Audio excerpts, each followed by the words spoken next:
Մեկ հպումով Սեփյու հավելվածի օգտատերը ուղարկում է ահազանգ հաղորդագրություն, որը վայրկյանների ընթացքում կարող է հասնել մինչև 7 կառույցի, այդ թվում ոստիկանություն։ Մեկնարկել է ընդդեմ գենդերային բռնության ակտիվության 16-օրյակի քարոզարշավը։ Միջոցառմանը ներկայացվում են առկա խնդիրներն ու բարեփոխումները։ Հայաստանը առաջին երկիրն է, որտեղ Սեփյուն ինստիտուցիոնալ առումով ինտեգրվել է ոստիկանության հետ, եւ մենք այլ երկրներում մեր ճանապարհը հարթելիս միշտ օրինակ ենք բերում Հայաստանում մեր հաջողությունները եւ Հայաստանում պետական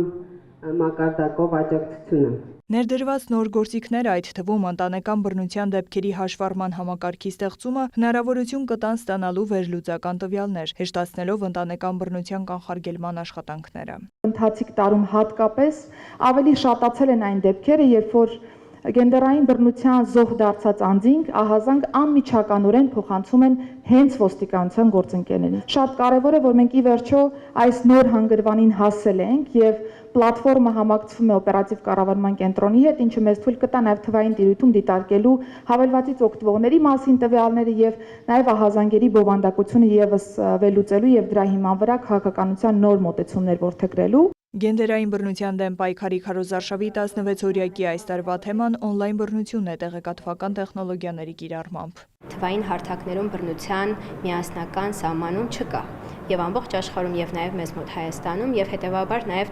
թվային տվյալներն են շատ տարբեր, բայց եթե վերջին տվյալներից ներկայացնեմ Հայաստանում իրականացված հարցումների, ընտանեկան բռնության ենթարկված կանանց 98%-ը նշել է, որ իրենք թվային տեխնոլոգիաների միջոցով են ենթարկվել բռնությանը։ 2024-ին կատարված հետազոտության համաձայն հարցվածների գրեթե կեսը տեղյակ չի եղել թվային անվտանգության մասին։ Յուրաքանչյուր տարի ավելի մեծ ծավալով մի նոր տեսակի մասին ենք խոսում բռնության, բայց ցավալի փաստն այն է, որ նույնիսկ նախկինում շատ մեծ տարածում եւ նույնիսկ հնչեղություն ունեցող բռնության տեսակների մասին մեր պատկերացումներն այնքան էլ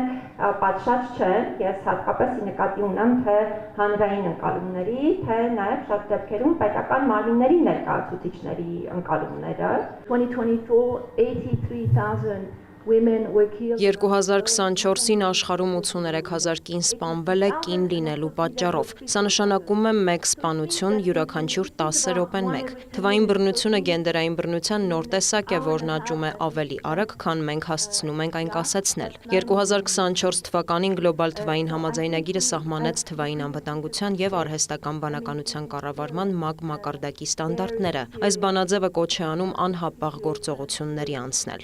Հայաստանում Եվրամիության պատվիրակության ղեկավարը նշում է, թվային աշխարհը մեզ տալիս է բազմաթիվ հնարավորություններ, բայց նաև բազմաթիվ ռիսկեր ու վտանգներ։ Ռիսկերը հատկապես բարձր են այն մարդկանց համար, որոնք բախվում են բազմակի խտրականության։ Կարծում եմ, որ այս ուղղությամբ Հայաստանում նշանակալի առաջընթաց կա, սակայն դեռ կան նաև բազմաթիվ խնդիրներ, որոնց լուծումը ոչ միայն պետական մարմինների, այլև քաղաքացիական հասարակության յուրաքանչյուրի սպարտականությունն է։ Մեր երկրում արդեն իսկ իրականացվում է թիրախային եւ երկարաժամկետ արդյունքներ ապահովող քաղաքականություն, նշում է աշխատանքի եւ սոցիալական հարցերի փոխնախարարը։ Նախարարությունը արդեն իսկ տեսանելի քայլեր է ձեռնարկել այս ուղղությամբ, խոսքը իհարկե ՄԱԿ բնակչության հիմնադրամի հետ համագործակցությամբ ստեղծված ընտանեկան եւ կենցաղային բռնության դեպքերի կենտրոնացված հաշմարման համակարգի մասին է, որը գործարկվել է 2025 թվականի հունվարից։ 2026 թվականը կլինի արդեն համակարգի ֆունկցիոնալ կատարելագործման եւ արդյունավետության բարձրացման տարի։ Թվային այս եզակի հարթակը հնարավորություն կտա մշակել առավել ապացուցահեն եւ համակարգված պետական քաղաքականություն։ Խնդիրների համապարփակ լուծման համար վերջերս ընդունվել է գենդերային քաղաքականության իրականացման ռազմավարությունը, որի 5-րդ գերակայությունը կանանց նկատմամբ բռնության կանխարգելումն է։ Միջոցառման ընթացքում անցկացվեց նաև առցանց բռնության կանխարգելման արձագանքման բացերի ու հնարավոր լուծումների վերաբերյալ պանելային քննարկում։ Նարէ Ոսկանյան, Աշոտ Խաչատրյան, լուրեր։